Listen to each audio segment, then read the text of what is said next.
คนสมัยก่อนนี้ถ้าไม่ทำกับข้าวมันไม่ต้องไปซื้อกินหรอกมันมีร้านขายอยู่เนี่ยมันเพิ่งมาเกิดรุ่นหลังเนี่ยร้านขายของไม่มีไฟไม่ได้เดินคือมันมาหมดแพชชั่นใช่ไหมไม่มีไฟท้อแท้ชีวิตเป็นวัยรุ่นแล้วเราท้อแท้มันก็อยู่ได้อ่ะมันใช้กระเทียมมันก็อยู่ได้อ่ะมันก็ไม่หมดเปลืองไงแต่อย่างก็มาตอนหลังเนี่ยมาตอนหลังเนี่ยถึงมีไฟมีถ้าเมื่อไหร่ชีวิตหมดไฟยังไงเราก็มีตะเกียงฮะคำคมแล้วมันจะมีตะเกียงไปได้ไงหมดไฟ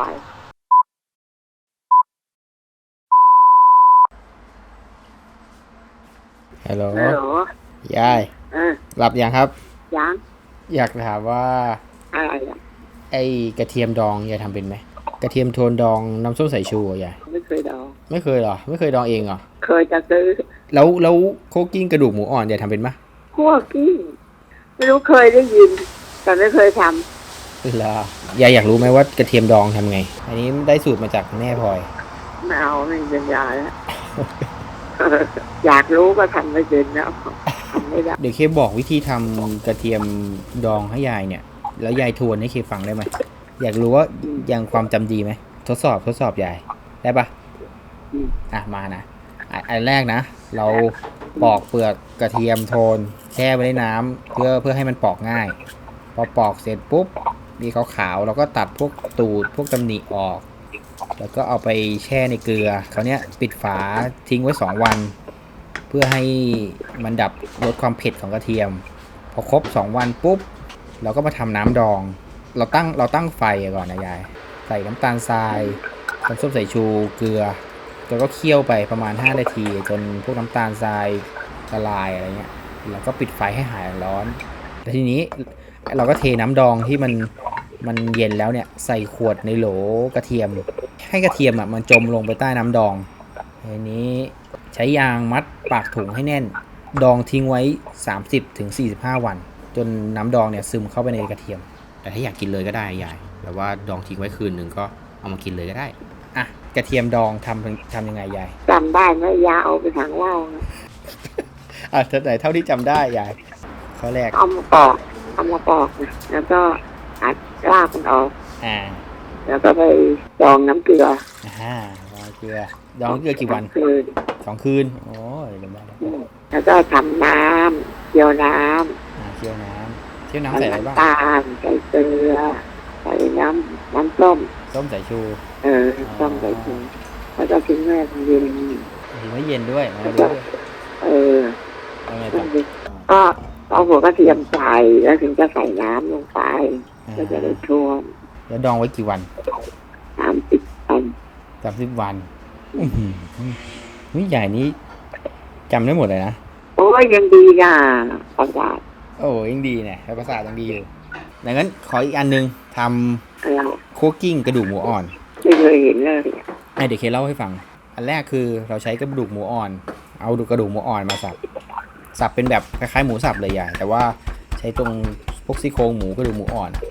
พอได้กระดูกหมูอ่อนแล้วเราก็เตรียมพวกผักอะไรพวกเนี้ยพวกนี้เขาจะใส่ใบยี่หร่ายายรู้จักไหมเตรียมพวกกระชายใบมะกรูดพริกสด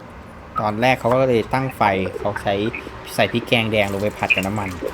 แล้วก็เอากระดูกหมูสับเนี่ยผัดให้แห้งแล้วก็ใช่ผัดกับพริกแล้วก็ปรุงน้ำตาลนิดนึงอะไรเงี้ยไอ้นี่เขาไม่ใส่กะทิใช่ไหมไม่ได้ใส่พอเราผัดกระดูกหมูอ่อนกับพริกแกงเสร็จแล้วก็ใส่ใบยี่หร่าพริกสดกระชายใบมะกรูดอะไรเงี้ยก็คลุกแค่นั้นเองแล้วก็ขึ้นยายจำได้ไหมจำได้งั้นยายเล่าให้ฟังยายทำยังไงกระดูกหมูอ่อนมาสับกระดูกหมูอ่อนมาสับใส่กระดูกหมูอ่อนปุ๊บเอากระชายมาหั่นแล้วก็เอาใบยี่หร่าก็เอาพริกแกงมาผัดน้ำมันน้ำมันเสร็จแล้วก็ใส่กระดูกหมูแล้วใส่อะไรนะใส่อะไรนะใส่ใบยี่หร่าใส่กระชายแล้วก็ใบมะกรูดแล้วแต่สูตรใครสูตรมันอันนี้ปรุงแล้วแต่เลยเสร็จแล้วก็เอามากินกับกระเทียมดองเนี่ยกินเนี่ยเลยใช่เขาก็ไปกินกับกระเทียมดองแต่ทีเนี้ยเราจะไม่ได้ใช้น้ำส้มสายชูปกติเราจะใช้ น้ำส้มสายชูหมักจากข้าวหอมมะลิของ QP เดี๋ยวมันจะ อะไร มี นะ ไอ้ QP อะฮะมันคือยี่ห้อของน้ำส้มสายชูหมักอะ อ๋อเปลี่ยนทีเลย มันเป็นแบรนด์มาจากญี่ปุ่นแต่ผลิตที่ไทยนะ ยายรู้ไหมน้ำส้มสายชูหมักข้าวเนี่ยมันดีกับสุขภาพยังไงบ้าง ไม่รู้อ่ะ อย่างช่วยเรื่องระบบย่อยอาหารอะคือพวกคนญี่ปุ่นคนเกาหลีกันมันมีกินแบบน้ำส้มสายชูแบบเปล่าๆด้วยนะยายเคยกินปะ ไม่เคยอ่ะไม่ชอบเปรี้ยว อันเนี้ยไอกระเทียมโทนดองที่เราดองด้วยน้ำส้มสายชูหมักจากข้าวหอมมะลิเนี่ยกลิ่นก็จะไม่เหมือนชาวบ้านเขาใหญ่ มันจะกลมกล่อมกว่ามันก็ช่วยเรื่องระบบย่อยอาหารแล้วก็ลดไขมันในเลือดได้เดี๋ยวเคเอาไปให้มันมีขวดเล็ก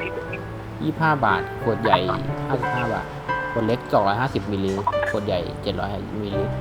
มีตัวใหญ่เห็นเล็กเลย ใช่ใหญ่ลองกินบ้างไหมกินแบบเปล่าๆไหมเดี๋ยวเคเอายกไปให้ซดเดี๋ยววัน เปรี้ยวตาย เอากินเพื่อสุขภาพ ก็หาซื้อได้ที่ท็อปทูเม่มิกซีแม็กแวลูแม็กโคหรือซูเปอร์มาร์เก็ตชั้นนำทั่วประเทศเลยนะ QP นะใหญ่ อืม QP